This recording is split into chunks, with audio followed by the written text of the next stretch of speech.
किसी की विपत्ति की ताकत नहीं कि हमारी संपत्ति और सुख पर आंच पहुंचा सके, पर यह तभी जब आपका अखंड स्मरण चल रहा है। अखंड स्मरण के लिए वाचो वेगम, मनसः क्रोध वेगम, हिंसा वेग, मुदरोपस्थ वेगम, एतान वेगान सहते यस्तु विद्वान निंदाचास्य हृदयम नोपहन्यात्। जो विद्वान उपासक वाणी का वेग, मन का वेग, क्रोध का वेग, हिंसा का वेग, भूख का वेग और जनेंद्रिय जनित मैथुन का वेग जो सह जाता है, वही महात्मा निरंतर भजन कर सकता है, वही उपासक निरंतर भजन कर सकता है। नहीं, यही वेग आकर उसके भजन में अंतराय पैदा कर देते हैं। वाणी का वेग, वाणी का, मन का, क्रोध का, हिंसा का, उदर का, उपस्थ का यदि आप नहीं सहन करते तो ये आपके भजन में बाधा डाल देंगे, निरंतर भजन नहीं होने देंगे। दूसरा, निरंतर भजन करने में जो प्रभु कह रहे हैं आशित मत परा, मेरे परायण होकर भजन करो। अब इन वेगों से बचकर के भजन में चलता है तो उसके अंदर एक बात आने लगती है, मैं अच्छा भजनानंदी हूं। जहां ये बात आई तहां वो दूसरों जो वैष्णव है, महतजन है, महात्मा जन है, वो टीका टिप्पणी करने लगता है उनकी। ये होता है अपने में श्रेष्ठ भाव आने पर दूसरे साधकों की, वैष्णवों की, महापुरुषों की, महतजनों की वो टीका टिप्पणी करने लगता है। ऐसा क्यों, ऐसा, ऐसा क्यों, ऐसा। ये आपके भजन को ही रोक देगा। निरंतर भजन चलने की तो बात जाने तो भजन से ही विमुख कर देगी ये वृत्ति। ये 6 बातें संतों के प्रति नहीं करनी चाहिए। वो वेग सहो और ये बात भूलकर अपनी वाणी पे न लाओ। बास निरूपण, किसी भी संत महात्मा वैष्णव के विषय में ऐसा कहना, ये तो महलों में रहते हैं या ये तो गांव में रहते हैं, ये तो इनको तो गंगा किनारे या स्मशान में कहीं खंडहर में रहना चाहिए, बाबा जी हैं ऐसे वैसे। वास निरूपण करना, तभी जब आम जागृत होता है तो संतों के प्रति टीका टिप्पणी शुरू हो जाती है। वास निरूपण, किसी भी संत महात्मा वैष्णव के प्रति उसके वास के विषय में बोलना। दूसरा, ज्ञान निरूपण, किसी संत वैष्णव के प्रति ऐसा, ये पढ़े लिखे तो है नहीं, शास्त्रों का इनको ज्ञान तो है नहीं, भेष बना लिया, बस पेट भरण पोषण के लिए घूम रहे, कोई इनको ज्ञान तो है नहीं, क्या भजन करेंगे, क्या विचार करेंगे, जब इनको पढ़े ही नहीं है, शास्त्रों का ज्ञान नहीं है, तो क्या ये भजन करेंगे। ज्ञान निरूपण। तीसरा, जाति निरूपण, ऐसा महान अपराध, ऐसा सोचना, ऐसा बोलना, ऐसा देखना, ये महत अपराध है और ये हम लोग ध्यान नहीं देते हैं, फिसल जाते हैं। एक बार एक जगह महात्माओं की पंगत लगी हुई थी, तो उसमें एक महात्मा को पंगत लगवाने वाले में जो श्रेष्ठ थे, उन्हें एक थप्पड़ मारा, निकालने लगे। वहां हमको भी सेवा दी गई थी, पत्तल उठाना और पोछा लगाना बाद में। तो परोसाई जब होती थी उस समय खड़े रहते थे। तत्काल में हमने कहा, आपने क्यों थप्पड़ मारा? तो उन्होंने जाति निरूपण किया कि इस जाति का है, तुम नहीं जानते हो, और ये साधुओं की पंगत में बैठा है, उनका आचार्य परंपरा का तिलक लगाए हुए है और भेष धारण किए हुए है। आप आचार्य परंपरा की प्रधानता रखते हैं या जाति की प्रधानता रखते हैं? वो महात्मा अश्रु प्रवाह करने लगे कि क्या मेरे को भगवान का भजन करने का अधिकार नहीं है? क्या मेरे को भगवत प्रसाद पाने का अधिकार नहीं है? जब हमें गुरु ने वस्त्र दिया है, भेष दिया है, तो हम संतों की सभा में उन्हीं की आज्ञा से बैठे हैं। वैसे हम इस योग्य नहीं है पर बैठे हैं। उनकी दैन्यता देखकर तत्काल उनको हृदय से लगाया और उनसे कहा कि दोबारा ऐसी गलती ना हो, ये क्या मर्यादा है भेष के ऊपर। तो उनके चरण पकड़े, एक बार इनको क्षमा करके आप बैठे, आप प्रसाद पा लीजिए। उस समय भागवती का आवेश में बोले, उनकी सामर्थ्य नहीं हुई, दोबारा उनको वो प्रसाद पा के निकले। मन में ठान लिया कि डोला उठा भागना से। जहां संत का अपमान हो वहां नहीं दिखना चाहिए। तो भूल हो जाती है। राजसूय यज्ञ में भगवान ब्रह्मा से लेकर के सब ईश्वर कोटि के महापुरुष पधारे थे। जिसमें स्वयं सर्वेश्वर भगवान श्री कृष्ण विराजमान थे। और उस पवित्रता का क्या वर्णन करना, जहां साक्षात धर्मराज विराजमान है वहां अपवित्रता का प्रवेश नहीं हो सकता। लेकिन यज्ञ की पूर्णता नहीं हुई थी। यज्ञ की पूर्णता स्वपच वाल्मीकि के चरण धोकर रसोई में पवाने से हुई थी। स्वयं भगवान श्री कृष्ण चंद्रजू ने ऐसा आदेश किया था, जिन्होंने स्वयं गीता जी में कहा चातुर्वर्णम मया सृष्टा गुण कर्म विभाग सा। लेकिन यदि वो भगवद अनुरागी है तो चातुर्वर्णम मया सृष्टा का सिद्धांत नहीं लागू होगा। भगवान व्यास देव जी कह रहे अहो वत्स पचतु गरीयान यज्जिभ्यागे वर्तते नाम तुभ्यम। यदि राधा राधा कृष्ण कृष्ण जिभ्या से निकल रहा है, वो चांडाल भी है तो उसका चरणामृत लेके पीना चाहिए। इसलिए हरिराम व्यास जी कहते हैं व्यास मिठाई विप्र की तामे लागे आग, वृंदावन के स्वपच की जूठन खाइए मांग। व्यास रसिक तेई बड़े ब्रजते अनत न जाए, वृंदावन की स्वपच लो जूठन मांगे खाए। ये जाति निरूपण संत के प्रति करना महत अपराध है। और ये जब जाति का अभिमान बना हुआ है तो भगवत दासत्व का अभिमान कैसे आ सकता है? किसी भी मार्ग में हो, आगे चल करके सब लय हो जाता है। ये देहाभिमान के अंतर्गत आता है। देह ही तो जन्मी है जाति में, ये स्वरूपाभिमान थोड़ी है, ये देहाभिमान ही है। इसलिए वैष्णव के सबके एक ही गोत्र हैं, अच्युत गोत्र। अपने सब रसिकों के एक ही गोत्र है, हरिवंश गोत्र। अगर हम जाति पक्ष में चले जाएंगे तो भगवत पक्ष से हट जाएंगे। तहां जाति कुल नहीं विचार, कौन सुत्तम कौन गंवार, सार भजन हरिवंश को। और यारस मगन मिटे भव त्रास, सुनौ ऋषिक हरिवंश विलास। श्री हरिवंश गाय कहीं भी प्रकट हुआ हो किसी भी कुल में, और वो जब आचार्य के शरणागत हो जाता है आचार्य परंपरा से, तो अभेद हो जाता है। सुनय प्रपन्न जीव है, अभद्र सर्व के गए, तिन्हें मिले प्रसन्न हुए, न जाति भेद मानिए न जाति भेद मानिए। उनको देख करके कहना चाहे सुभाग्य, हमारे अहोभाग्य आपके दर्शन में, आप पधारिए, आप विराजिए।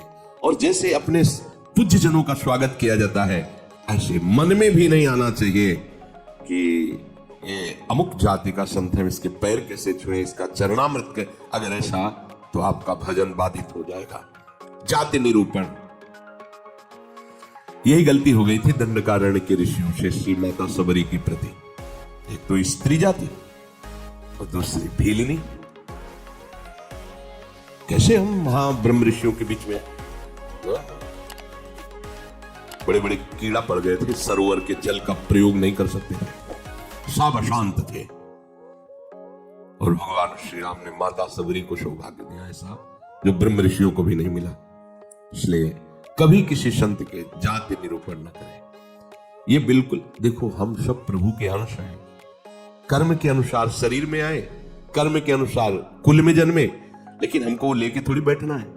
हमको तो अपने प्रीतम के पास जाना है। हम ये कुल कर्म को लेके, जाति धर्म को लेकर के, शरीर को लेकर बैठे रहेंगे तो अगले जन्म निश्चित हो जाएगा। हमें प्रभु के पास जाना है। जो ही ये बात सोचकर आगे बढ़े तो आप केवल प्रभु के हो गए, खत्म खेल। बस सृष्टि चक्र के खेल के लिए है चातुर्वर्णम। भगवत मार्ग में जो ही आरूढ़ हुए तो वो शरीर राग हटा, भगवत अंश हो। जितने ब्रह्माजी पवित्र हैं उतने तुम्हारा स्वरूप पवित्र है। जो भगवान शंकर का स्वरूप है वही तुम्हारा स्वरूप है। स्वरूप में अंतर नहीं है, अंतर है देह में। स्वरूप तो सबका एक ही है, भगवत स्वरूप है, सब आत्म स्वरूप है। चौथा, वृत्ति निरूपण। किसी महात्मा को देख के कहना है ना हाथ में माला है, हमें खास तो भजनानंदी तो लगते नहीं, पड़े रहते हैं, इधर खाते उधर खाते, भंडारा खाते, डोलते हैं। बिल्कुल नहीं। तुम क्या जानो, क्या जानो कौन सी क्या वृत्ति है। एक भजन की ऐसी भी वृत्ति होती है जिसमें माला विक्षेप होता है, भजन में सहायक माला होता है। और एक भजन की ऐसी वृत्ति होती है जिसमें माला विक्षेप होता है। अगर कभी उत्साहपूर्वक ले भी लिया जाए तो 10-5 मिनट से ज्यादा नहीं चलेगा, रख जाएगा। स्वाभाविक छाया हुआ है और वह मन का चलाए तो विक्षेप पड़ रहा है, गिनती करे तो विक्षेप पड़ रहा है, चल रहा है। अब आप क्या जाने, हम माला देख के तो जान जाते हैं कि जप हो रहा है, लेकिन बैठे हैं, टहल रहे हैं, तो आपको लगा खाली टहल रहे हैं? नहीं, ऐसा नहीं। संतों को जानना बड़ा कठिन होता है। बार गुरु जी की सेवा में सुकुमारी शरण थे, जे ही लाडली कुंज में प्रवेश हुए तो महाराज जी ने कहा दुर्गंध आ रही। ऐसे देखा और कहा वैष्णव अपराध करके आ रहे हो क्या? वो महाराज जी हम साबुन लगा के नहीं नहाते तो शायद शरीर से दुर्गंध। बोले वो दुर्गंध नहीं, वैष्णव अपराध की दुर्गंध है।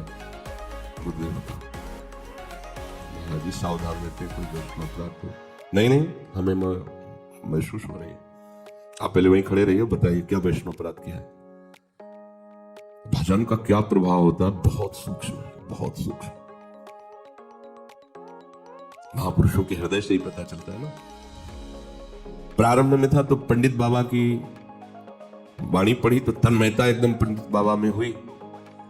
तो दूसरे दिन सेवा में गए तो उन्होंने कहा कि हमारे चिंतन में कृष्ण बलराम आए, तुम्हारे सिवा और किसी का यहाँ आना नहीं है।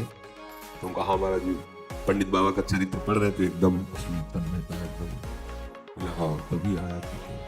तो कितना सूक्ष्म होता, ये सबके समझ की बात।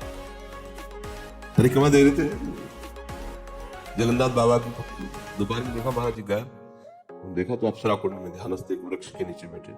महाराज वहां से क्यों चले आए? बोले इतनी जोर के गोपाल मंत्र के वहां परमाणु सिद्ध पुरुष थे ना, तो हमें विक्षेप पड़ रहा था निज मंत्र में, इसलिए हट के चले आए। वही हम पढ़े, हमें कुछ पता नहीं चल रहा आपका। कितना सूक्ष्म प्रवेश करती, कह दिया आप वैष्णव अपराध करके आ रहे, दुर्गंध आ रही। हाँ महाराज जी अगर ये वैष्णव अपराध है तो फिर वो एक समोसा बांट रहे थे तो एक संत बार बार समोसा ले और खाते जा रहे थे, फिर लेते जा रहे थे। उसने धक्का मारा, धक्का भगा, तो हमें लगा कि कैसे संत है ये समोसा के लिए बार बार हाथ फैला रहे। तो बोले उनको जानते हो? बोले आप प्राय वो दिखाई देते हैं बिहारी जी की गली में। बोले जाओ, महाराज जी ने पैसा दिया 50 रुपये से, अगर जाओ समोसा खरीदो, उनको दो, उनकी चरण पकड़ो, उनसे कहो कि आपके प्रति हमारी ऐसी मलिन बुद्धि हो गई थी, आप हमें क्षमा करें, फिर सेवा में आओ। कितना सूक्ष्म है महापुरुषों का सुरक्षा कवच। किसी भी संत के प्रति, वैष्णव के प्रति, ये तो पड़ा रहता है, तो कभी माला नहीं लिए, तो कोई भजन ध्यान करता नहीं, इस प्रकार से उसकी निंदा करना ये वृत्ति निरूपण है। पांचवा है स्वरूप निरूपण। इनके चेहरे में कोई तेज तो है नहीं, हमें लगता है कोई महात्मा तो है नहीं, बनावटी ही लग रहे हैं, कोई आकर्षण तो है नहीं इनके चेहरे में, सच्चे साधु नहीं है, ऐसा वैसा नहीं। आप क्या जानते हो, ये राख से ढकी हुई आग है, राख हटे तब पता चलेगा। अगर चेहरे से ही महात्मा की पहचान होती तो जड़ भरत जी को पहचान लेता रहुगण। और साधारण सत्संगी नहीं, कपिल भगवान से सत्संग करने जा रहा है, कोई साधारण सत्संगी नहीं, महापुरुषों का संग करने वाला है, फिर भी नहीं पहचान पाया राख से ढकी हुई आग को। जड़ भरत जी जैसे महान ब्रह्मभूत महापुरुष से पालकी उठवा दी, जब उनके वचन प्रकाशित हुए तो कूद पड़ा पालकी से चरणों पर। इतनी ऊंची स्थिति के महात्मा कांप गया। ये किसी भी महात्मा के बाह्य रूप को देख करके नहीं जाना जा सकता कि किस कोटि का महात्मा है, कितनी ऊंचाई का है। इसलिए इनमें तेज नहीं है, इनका चेहरा कोई आकर्षणकारी नहीं है, ऐसे कोई साधारण लगते हैं, कोई सच्चे साधु तो है नहीं, ऐसा नहीं करना। छठवां धातु निरूपण। भक्त या भगवत विग्रह की, अच्छा ये पत्थर के ठाकुर जी है, सप्तम धातु के हैं, ये काहे से बने हुए ठाकुर जी? अगर वो मंदिर में विराजमान तो साक्षात प्रभु विराजमान, कुटिया में विराजमान तो साक्षात प्रभु विराजमान। श्री विग्रह में पाषाण, लोहा, तांबा या काष्ठ की भावना ले आना, ये आपके निरंतर भजन में बाधा पहुंचा देगी। उन वेगों को सहना और इस अपराध से बचना। जो गुरु ने नाम दिया है, मंत्र दिया है, आराध्य देव का रूप दिया है, उसके सिवा सब माया है, वो अपने को चिंतन नहीं करो। क्यों उतना ही चिंतन? ये बहुत कठिन बात है। प्रायः मनमानी भजन करने में ज्यादा अच्छा लगता है, और गुरु मंत्र और गुरु श्री मुख से जो दिया गया उपासना नाम है, पद्धति है, उसमें मन मरता है, इसलिए उसमें मन नहीं लगना चाहता। हम ये देखते हैं प्रायः कई उपासकों से सुना है उनके हृदय की बात, जो गुरु प्रदत्त है उसमें नहीं लगेगा, और मन मानने लग जाएगा। मन ने स्वीकार कर लिया चितम केशवम राम नारायण, ये रटे हम उन्हीं गुरु से पूछ रहे हैं जिन्होंने मंत्र दिया है, नाम दिया, ये हम रटे, तो ये बुरी बात तो है नहीं। भगवान के नाम जपिए, पर बात नहीं बनेगी। जहां बात बननी है वहां मंत्र मूलम गुरु वाक्यम, जो गुरुदेव ने शब्द दिया है, नाम दिया है, मंत्र दिया है, बस वही अनन्य एक व्रत है, वही। चाहे जितना मन चंचल हो, जो ऐसी निष्ठा वाला होता है देर नहीं लगता शांत होने में, पर जिनका एक छलांग लगाना अच्छा लगता है, थोड़ी देर ये जपा, थोड़ी देर वो जपा, थोड़ी देर वो जपा, और भगवान का तो भजन करना है। अभी वो पद्धति को नहीं समझे, अभी रस मार्ग में बहुत दूरी है, अंतराय है। सभी कार्य करते हुए अपने स्वरूप में स्थित रहना। जैसे अपने लोगों का स्वरूप है सहचरी, तो जगने से लेकर शयन तक आपकी स्मृति में रहना चाहिए मैं स्त्री की सहचरी। भले अनुभव में नहीं आ रहा,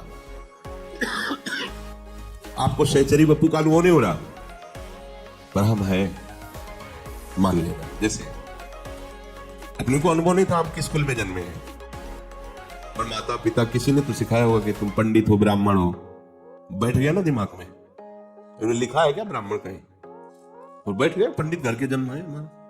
ऐसे ही गुरु ने तुम्हें नया जन्म दिया है, न स्त्री हो, न पुरुष हो, न ब्राह्मण हो, न क्षत्रिय हो, न वैश्य हो, न शूद्र हो, न गृहस्थ हो, न विरक्त हो, क्या हो?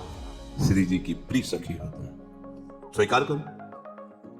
जैसे माँ ने सिखाया था कि ये तुम्हारे पिता है और पिता ब्राह्मण कुल के, तो तुम भी ब्राह्मण कुल के हुए, समझ गए? तुम पंडित की संतान हो तो पंडित ही हुए। ऐसे ही तुम हमारे प्रिया प्रीतम के अंश हो। गुरुदेव ने समझाया तुम प्रिया प्रीतम की प्रिय सखी हो। बस ये दिमाग में तुम लाओ पहले, इसी से स्वरूप जागृत होगा। जो उपासना पद्धति मिली पहले दिमाग में ले आओ। न स्त्री हो, न पुरुष हो, न गृहस्थ हो, न विरक्त हो, न ब्राह्मण हो, न क्षत्रिय हो, न वैश्य हो, न शूद्र हो, तुम क्या हो? तुम प्रियालाल के निज जन हो, तुम प्रियालाल की सहचरी हो, प्रियालाल की प्रिय सखी हो। ये सुबह से शयन तक आपके दिमाग में आ जाए। जैसे हम रटते नहीं हैं, पर कभी भी पूछ लिया जाए तो हम अपनी बात बता देंगे। ये शरीर कहां जन्मा है, क्या है, कभी याद नहीं करना है, लेकिन वो है ना। ऐसे सहचरी बप्पू का है। हमने दर्शन नहीं किए सहचरी स्वरूप के, पर हमारे गुरुदेव कह रहे हैं कि आप सहचरी बप्पू हो, आपका स्वरूप सहचरी है, तो हम पहले स्वीकार करते हैं। उठते बैठते चलते फिरते आपके दिमाग में बात बैठ जाए कि मैं श्री जी की प्रिय सखी हूं, युगल सरकार हमारे प्रीतम है, और पीछे की जो बातें की गई वो हमारे जीवन में ना हो, तो भगवान जो कह रहे हैं आशीत मत परहा, मेरे परायण होकर बैठ जा, अर्थात आप निहाल हो जाओगे। भगवत आश्रित भगवत परायण वर्तमान में ही आनंदित होता, भविष्य की बात नहीं होती। वर्तमान में जाने मोरी छाती, उसका हृदय जो शीतलता और आनंद से भर जाता है, फिर वो कृतकृत्यता का अनुभव करता है। इसलिए सत्संग का श्रवण करो, फिर मनन करो और उसको जीवन में धारण करो। जो कहा गया नहीं करना उसको छोड़िए, जो कहा गया स्वीकार कीजिए उसको स्वीकार कीजिए। यही विवेक है, असत का त्याग और सत को स्वीकार करना। जिस सत को स्वीकार किया उसे में अनुराग कर लेना, यही उपासना का आंतरिक मर्म है।